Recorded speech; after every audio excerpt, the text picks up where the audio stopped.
Welcome to CPF Fire Wire, a podcast from California professional firefighters where we discuss a wide range of issues affecting firefighters, our unions, our families, and the communities we serve. Hello and welcome to the CPF Fire Wire. I'm CPF President Brian Rice. For many Californians experiencing homelessness, firefighters, EMTs, and paramedics are the first and only resource they have when they're in a crisis. This is unacceptable, and it's an unsafe reality, both for Californians who are in need of shelter services and treatment, and for the firefighters, paramedics, and EMTs who are charged with responding to these crises. And while California's firefighters will always answer the call, they're not always equipped to truly solve the issues they face every day on the streets or in the encampments that have become bigger and a bigger share of these calls. More and more resources are needed for targeted solutions, and a higher priority has to be placed on treatment, housing, and permanent solutions instead of temporary fixes for those who struggle with homelessness. That's why California needs Prop 1. This is a common sense solution that will fund programs that get people the treatment they need, not tents or in jail cells. Prop 1 does not raise taxes. Prop 1 does not take funding from existing firefighter budgets or resources. Today on the Firewire, I'm pleased to welcome someone who has been a champion of the mental health services for over 2 decades. He's not only supported programs and legislation aimed at mental health, but he's authored legislation that invested in community mental health care in California. And from this point forward, it's going to be Darrell and Brian. It's Darrell and Brian.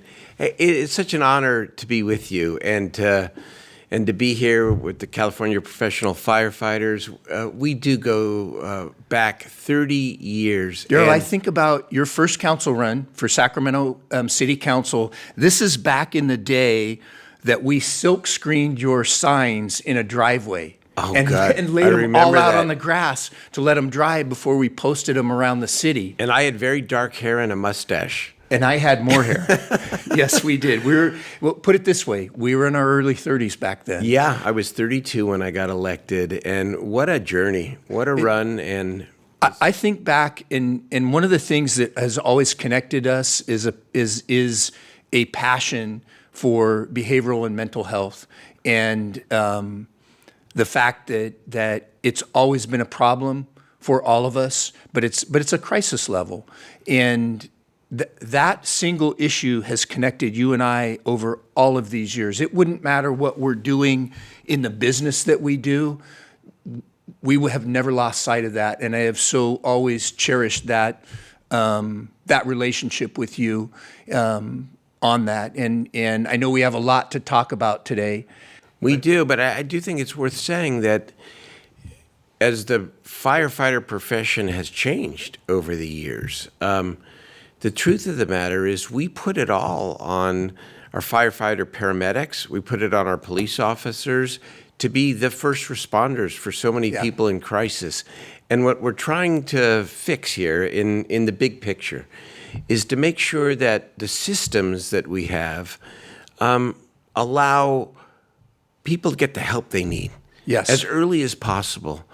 And as another benefit, to allow your members to not have to be the first and only, along with the police, the solutions to these very complex problems. It's not fair. No. It's not fair to the people, and it's really not fair to you and your members. It's a whole, I don't even know how to put it. You know, there's a lot of discussion, just political correctness and putting it right, but people don't realize there's an entire community that lives on our streets in California, and I don't know how else to put it. And there are people that find themselves in that situation for a myriad of reasons. And I believe, personally, that nobody wants to be there. Nobody was born and raised to want to have to deal with mental illness or a drug addiction or an alcohol addiction or be just trapped in poverty that puts them on the street. And I look at it, and this is what we're going to talk about is Prop 1 and Care Court a little bit. And the fact that we have a governor that It's not just that he has a vision. We've heard him say this multiple times. He has taken responsibility and said, the buck stops here. I want to be part of the solution. I'd like to talk about the governor for just a moment. And I think a little bit of history is important here. So Proposition 1 is based upon the 2004 initiative that I was privileged to author, Proposition 63, known as the Mental Health Services Act. Yes. The 1% tax on millionaires. And we passed it 2004? in 2004, 20 years ago. And I remember when I was in the legislature, not only in 2004, but in the years after when I was senator and Senate pro tem, I would often say out loud, I wonder if there will ever be a governor who makes mental health a priority in California. Because no offense to any of our prior great governors, but nobody wanted to touch these issues.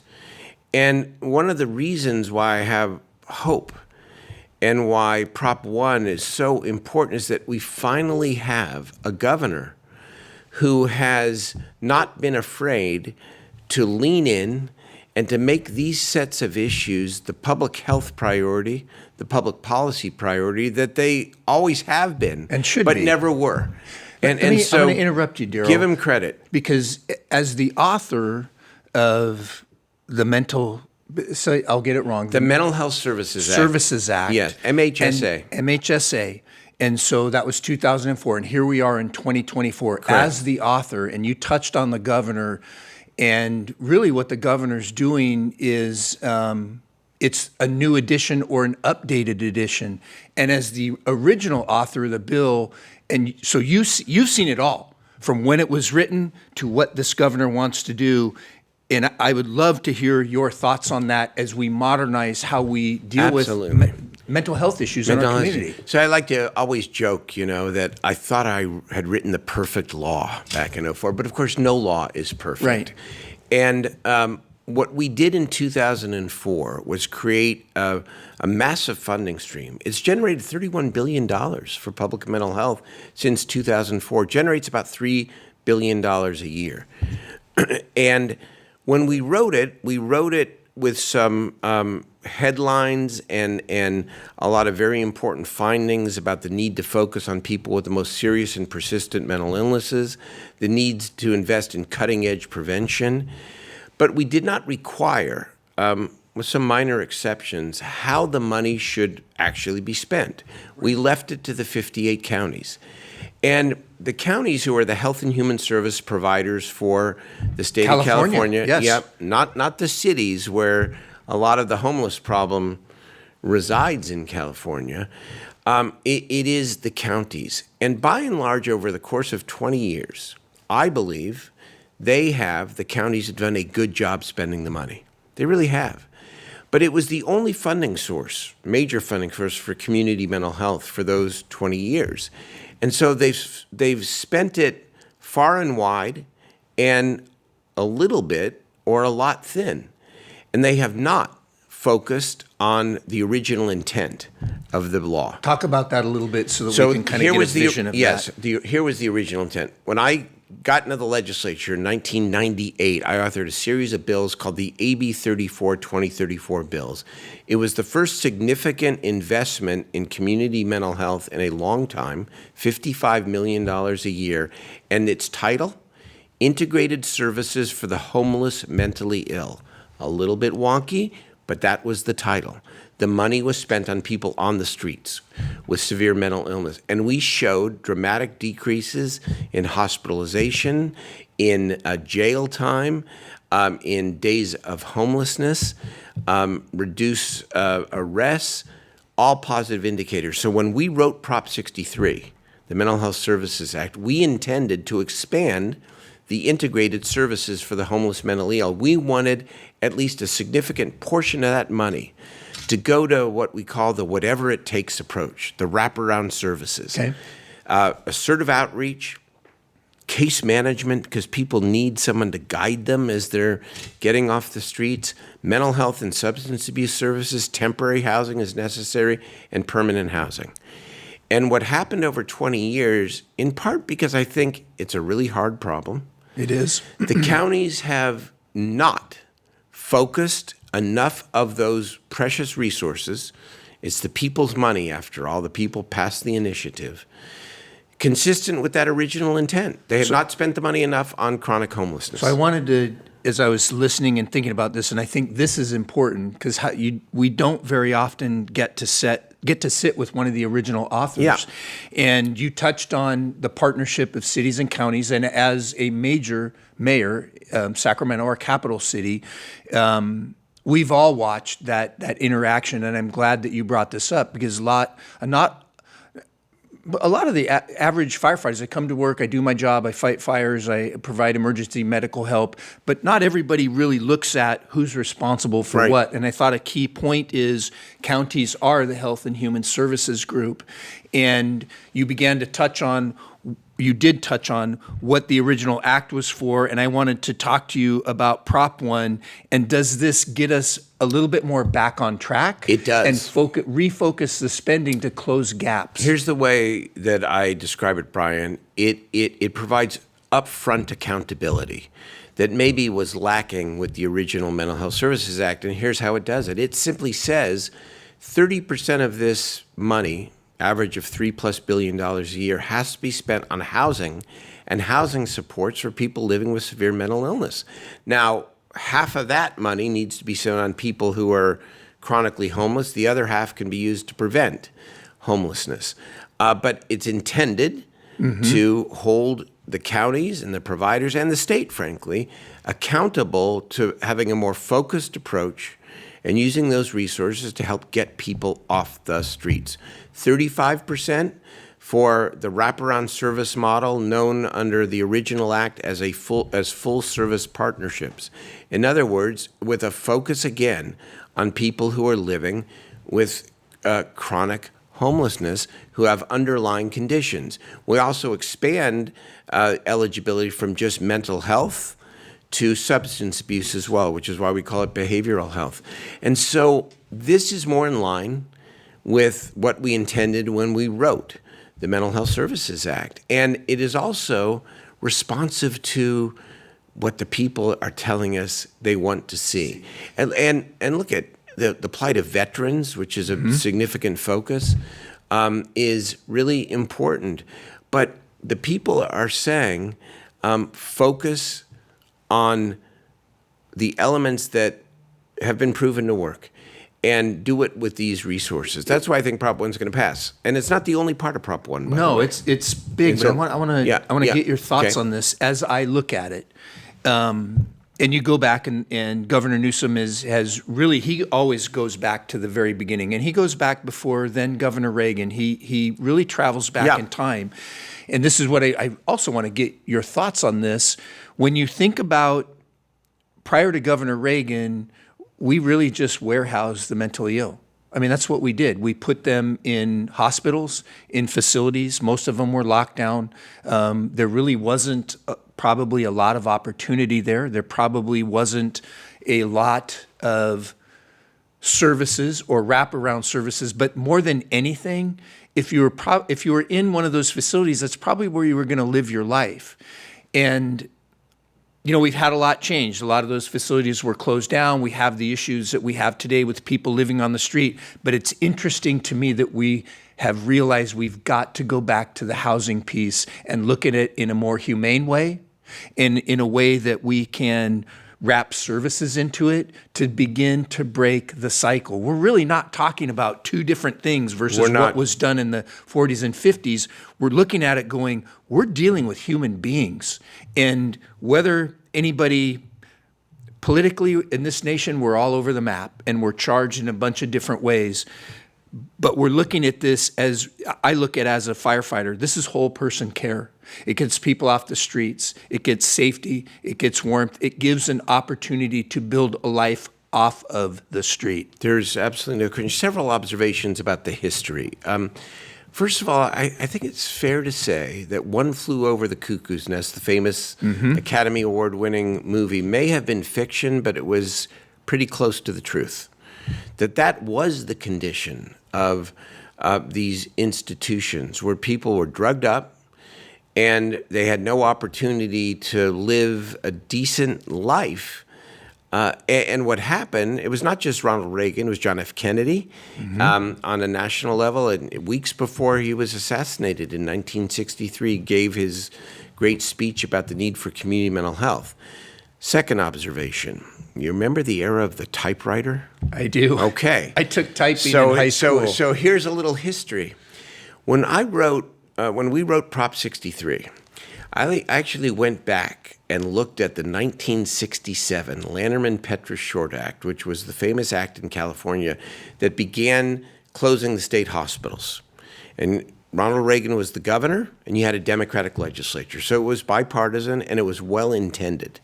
And here's why I mentioned the typewriter, because I looked at the typewritten Department of Finance report from 1967, Ronald Reagan, and you know what it said?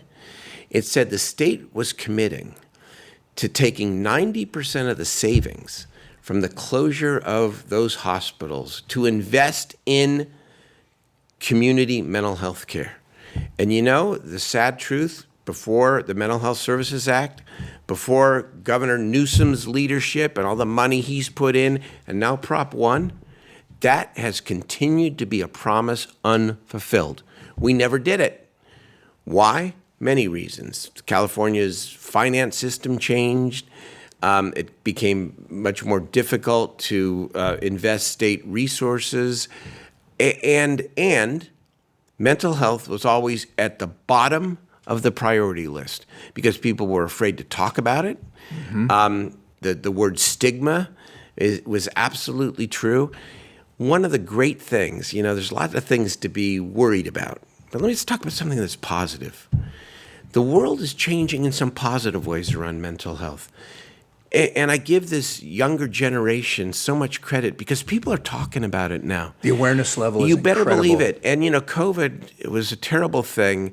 And one of the things that really emerged was the youth mental health crisis. Darrell, I've watched it in my grandkids' behavior when that whole sequestering, and I'm not even here to debate it because it's just a reality. Yes. And there's no silver lining to that. But the truth of the matter is where no one would ever, 20 years ago when I did Prop 63, no one would ever show up to their workplace and admit that they suffered from bipolar disorder or depression. Today, not a big deal. Yeah. In most cases, how can we help you, right? There's an increasing recognition. And yet, the systems that we have built over these many years, the failure to complete the fulfillment of the promise, that's our work. That's why Prop 1 is so important. And it's not just the modernization of the Mental Health Services Act.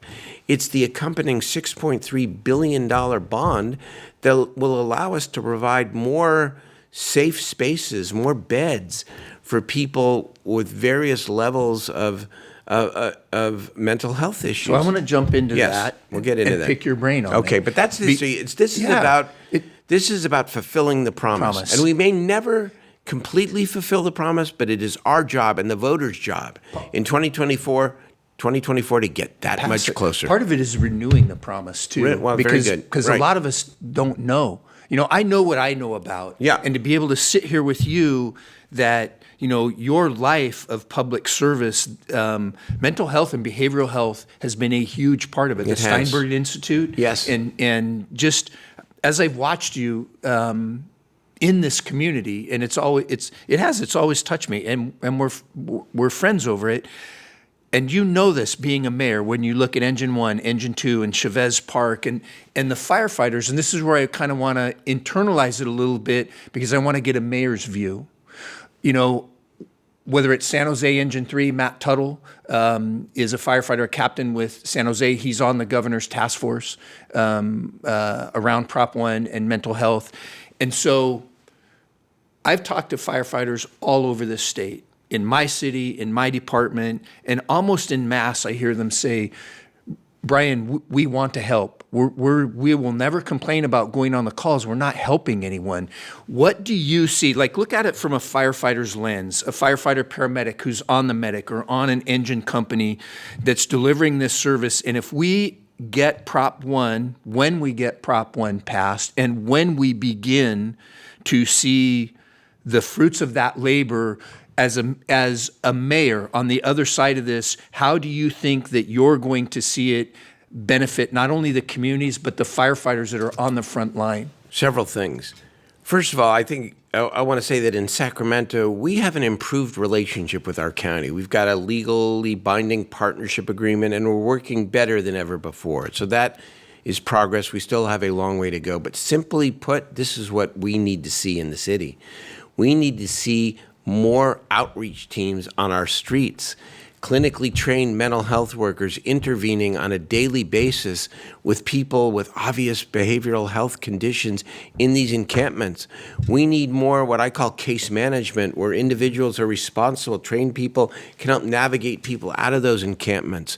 We need more housing of all kinds. We need more beds for people depending upon the level of their crisis. And for firefighters and paramedics, what Prop 1 will provide you and will provide me as the mayor and the future mayors in my city and other cities throughout California, it's going to provide more tools for all of us because the dilemma that your paramedics, our paramedics, and firefighters have is that they have very few options. They have no options. They have no options. Yes, Thank you. yeah. Where to bring people, right? Is the emergency room or bust? And we know the emergency room is not a place where people get healthy, and our hospitals are overrun.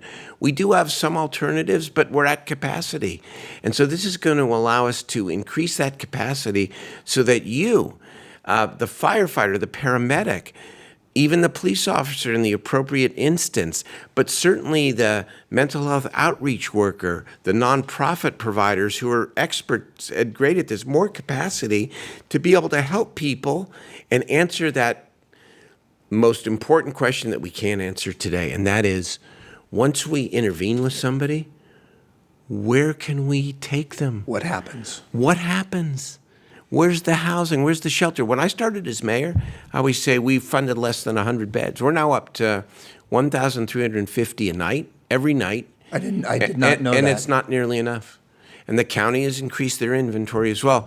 But this answers a key question. How do we create more beds, more housing supports, so that as we apply the successful outreach and intervention, either through firefighter, paramedic, or social worker, mental health worker, how do we then help the person? Let's talk about that a little bit. We're a little bit off of Prop 1, but it matters because but it is Prop 1. Everything helps. And I know in our communities, we are having mobile integrated health services. I know the city of Sacramento is doing some groundbreaking work. The city of Alameda in the Bay Area, city of San Francisco, Metro Fire here locally, to begin to at least provide the service to people where it wouldn't wholly be appropriate. It's more proactive, I think, in being able to find people in the community that ordinarily would call 911 and you're going to be put into the system. And we all know what that means. You get transported, you're going to spend 8 to 10 hours in an emergency room, and you may or may not be helped. But as we see more of these mobile integrated health or crisis teams in our communities that intermix firefighter paramedics with, paramedicine, that intermix behavioral health or mental health specialists, and we're going to be able to get people where they need to go. Prop 1 is huge to this because that's what's going to create the other side of this, the beds, the opportunity, all of it. Combined the new innovative ways, for example, that the firefighter paramedic profession is partnering with the mental health side and doing the kind of outreach. By the way, in our city, at City of Sacramento, our whole homeless outreach now is headed by our fire department, because we have the most confidence in our fire department's history and strategic experience in how to best intervene with people out on the streets. Mm-hmm. And so when you combine that and the mobile crisis teams that you described with 10,000 additional beds, with $1 billion a year of housing supports, whether it's new construction or providing that that rental subsidy to get somebody into an apartment or more temporary shelter or manufactured housing. It's that combination that is going to allow us to help more people and clean up our streets. You know, we either clean up our streets in an effective and humane way, or we move people around. And the former will be effective, the latter will not be.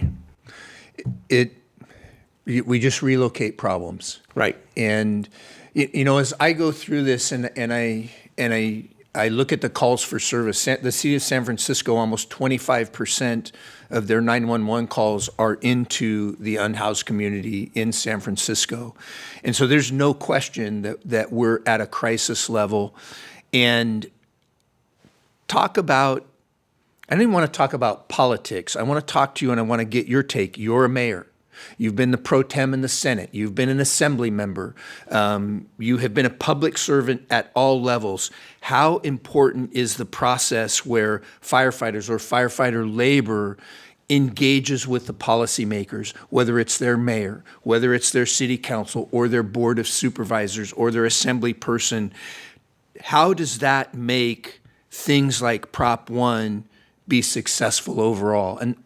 And you've seen it from both sides, and I'd love to hear what you think of that. Every good politician knows that the most popular and beloved public safety figures, in fact, public officials in the state, are firefighters. And that's earned. And I think what's really important, Brian, is the fire service, the California professional firefighters has always had the long view and the broad look at things. And what's really powerful is for the men and women in uniform who are out on the streets every day to be lending credibility to this effort and to say that, yes, we are firefighters, yes, we are paramedics, but this mental health crisis, it's ours too. Yeah. It is ours too, and to help lead it. And that's really, really powerful, you know, and not just politically, but in terms of the way I think the public looks at this. I think they're seeing us together as problem solvers, and I think they expect that from both of us. You as an elected official and a leader, and us as firefighters. And I look at it and go, we can't let the public down here. Even the number one guy in the state, Governor Newsom, he took the vision on. He's taken it on. Let me tell you what our real job is when we pass Prop 1. And of course, take nothing for granted. Everyone on the yes side is campaigning very, very hard. But the minute this passes, it's going to be about implementation. Yes. And it's going to be to make sure that we're actually showing there are no miracles. People ask this all the time. Well, am I going to see this problem fixed in 6 months or a year? No. But what people need to see is the investment at work, and they need to see some form of steady progress. And the other point, it's an important point in terms of progress. Let's not forget that Prop 1, these resources can also be used to prevent people from becoming homeless as well. That's right.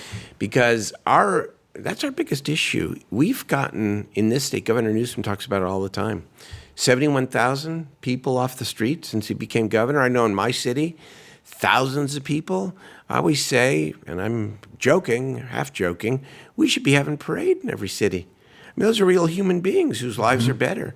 And yet we're not having parades because more people are entering homelessness, and the condition of our streets and the way people feel about it, and this immense suffering of thousands of people, it is still there. And so Prop 1 can also make sure that people stay housed. Very important. I think it's our starting place. It's taking a very effective law, the Mental Health Services Act of 2004, it modernizes it, and it puts accountability in. And here's what I like. The governor has taken it upon his shoulders to say, I will be responsible. Come with me. And I don't think as Californians, we're born and raised here. It's not that we don't have a choice. We owe it to this state and we owe it to our communities, because what we're really talking about here is human pain and human suffering, and it really doesn't matter how a person got there, they're there. And let's not forget, as much as homelessness now has become a political issue, and there is a bit of a, what I call an ill wind in terms of people being frustrated, understandably so, about the impacts of homelessness on our community. The thing that we can never forget is one of the reasons why mental health has now risen, but has always been there in terms of a key public priority, is because everybody knows somebody. Yeah, that's right. This is about all of us. And if we can remember that, and remember that all of us suffer, we all know, if I always say, I ask people, hey, during COVID, how many of you suffered from anxiety?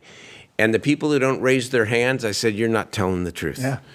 Or a little bit of depression, or maybe a lot, because everybody does and did. Yes. And so we're all part of this human family here. And we can have a cleaner and safer California and do it in the right way. And that's what Prop 1 is about. So I'm going to close up, Mr. Mayor. I know that you have to be off somewhere in about 30 seconds. Mayor Steinberg, Darrell, it's just to be able to sit and have this conversation with you. 30 years ago, I would have never dreamed that the two of us would be sitting in this chair. Here. We go way back, and you're truly a friend, Darrell, and I so appreciate your life's work. I appreciate where this fits in with Governor Newsom and his vision, and where this can go for firefighters and our community. And with that, I just want to thank you for being here today, and for everyone that joined us today on the Firewire and also on our YouTube channel. Election day is coming up. Vote yes on Prop 1. It's going to make a difference. It's the catalyst to become a new California, and a new California that looks at mental health differently. And it's going to be, it's going to be our day, and we need a yes. So, Brian, I'm grateful to you for being a longtime local leader and now a great state leader. Yes on Prop 1. I'm in. Thank you, my friend. Thank you so much. To everybody joining us, I'm Brian Rice, President of California Professional Firefighters, and thank you for joining us. We're signing off.